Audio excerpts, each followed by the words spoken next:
Hi folks, thank you so much for joining me today. My name is Greg and this is All About Candles. I'm your self-proclaimed Canadian candle connoisseur, and today I have a candle review for you from Bath & Body Works. This is part of their White Barn Neutrals collection, Sweet Orange and Agave. I just did a big video on Saturday about the neutrals line from White Barn. I'll link to it below. I really have been enjoying most of them over the last couple of years. And there's been a lot of hits, sea salt and neroli, pink lavender and espresso, but there's also been some misses, raspberries and whipped vanilla, blue jasmine and currant, blue lime and verbena I thought was going to be really nice. You can check out my review on that because it turned out to not be so nice. And this candle, Sweet Orange and Agave, I'm kind of wondering why I bothered to pick it up in the first place. It wasn't something that particularly appealed to me when I smelled it cold in the store, but there was something about it that just made me want to take it home and burn it and try it. And I was hoping that when I burnt it, it would open up a little bit, but it really didn't. The scent notes on this guy are effervescent citrus, golden agave, and jasmine musk. You know, you live, you learn. Like, I'm sure I'm not the only one out there that buys a candle even though they know they're probably not gonna love it. I think it's part of the addiction of it all. You know what I mean? Like, sometimes you just want to try something even though you'd probably be happier just buying something else of something that you know and love. But I have to be honest, the neutrals line of candles, I feel like I've been so impressed with some of the ones that they've released in this line that I'm a little bit more generous in trying their candles, even though I really shouldn't be, because this is, I'm almost certain it's a repackage of Sun-Washed Citrus, which has been around for a long time, but hasn't shown up very recently. So I don't have one that I can compare it to, and I haven't watched any reviews on this. This candle has not been really getting talked about a lot, but I'm pretty sure it's a repackage of Sun-Washed Citrus, and if it's not that, it's something very similar. It is called Sweet Orange, and the orange is very sweet. It's got an orange juice vibe to it, but not Tropicana or not a pressed orange juice or anything organic. This is like a wet, Sunny Delight. Sunny D. You guys know Sunny D? That kind of orange juice? This is that. It is a very synthetic, sugary situation. And I get some lemon in there as well, which is what makes me think of Sun-Washed Citrus. And it's almost all top note. It's almost all just like a really sweet, in-your-face orange of the Sunny Delight varietal.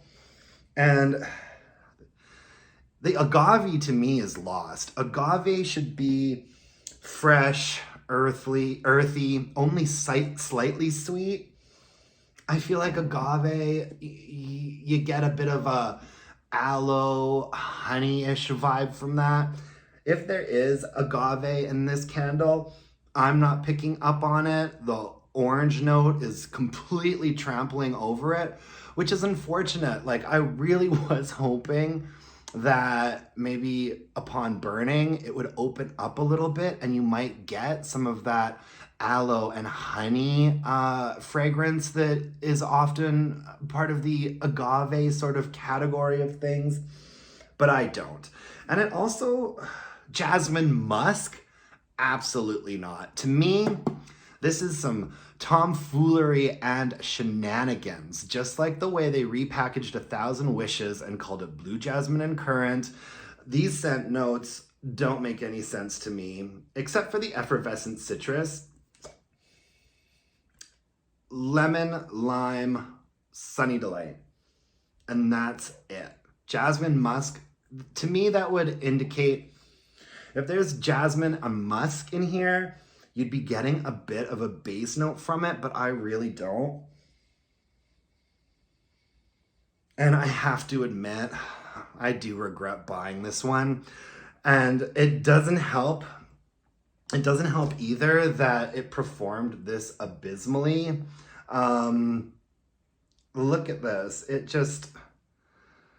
It did okay until about here in terms of burn, the fragrance. I never really grew to enjoy the fragrance much performance-wise. It only did well until it didn't even quite make it to the halfway point before I started to see this happen. And as soon as that happened, the fragrance was almost entirely compromised and done for. You know, I'm trying really hard to smell past the murky sootiness of it right now, but this was just a candle that couldn't hold up, you know? And like, I did not burn it for like 5 hours. Like, I keep a pretty close eye on 3-wick candles from Bath & Body Works because I know how they behave. And this happened just all of a sudden. And I didn't even bother putting it under a candle lamp like I usually would because it just smells, you're getting, somebody just put their cigarette out in a glass of Sunny Delight. And I'm not here for it. Not here for it at all. I thought it would be an okay kitchen fragrance, and so I wanted to like put it under the heat lamp in my kitchen for a while, but it was just orange and sooty and a big no. So I can't recommend this one. I won't be repurchasing this one. This is a miss for the White Barn Neutrals line. Yeah, sad story today, but I am going to have some much more positive reviews coming up for you for the remainder of the week. In particular, Blush Amber and Peony, I've been really enjoying. It's actually over on my coffee table right now, and it's performing really well and smelling absolutely gorgeous. So I'm gonna have some more sort of like current zeitgeisty, enjoyable candles for the next 3 reviews that I'll be posting this week. So thank you very much for joining me. And until next time, let's burn some candles and bitch about it. Bye, guys.